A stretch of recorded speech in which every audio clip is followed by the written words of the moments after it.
Zaradi vojne, ki v Siriji traja že skoraj 3 leta, je v sosednje države Jordanijo, Libanon, Turčijo in Irak zbežalo že več kot 2 milijona ljudi. Tam zdaj živijo v taboriščih in to v zelo slabih razmerah, nekateri tudi pod šotori. Dež in mraz. Blatni so čevlji, oblačila in tudi šotori, v katerih živijo sirski begunci. Okoli 80 tisoč jih je v tem taborišču v Libanonu, kjer se obeta ena izmed najbolj mrzlih zim zadnjih let, ki jih bodo morali preživeti pod tankimi ponjavami v mokrih in mrzlih začasnih bivališčih.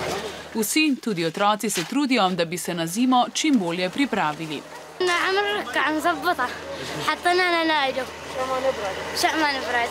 Nekatera taborišča so že zasnežena, saj je konec tedna tam divjal snežni vihar.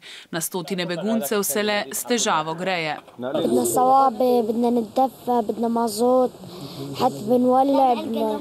Kljub slabim razmeram, v katerih živijo, pa so otroci sneg izkoristili tudi za kepanje in malce veselja.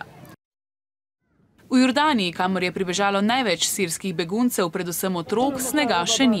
Ljudje pa se nanj pripravljajo. Selijo se v bivalne zabojnike, ki jih pošiljajo Združeni narodi, da bodo lažje prestali mraz. A zabojnikov je premalo za vsem, tako da večina še vedno živi v neprimernih šotorih.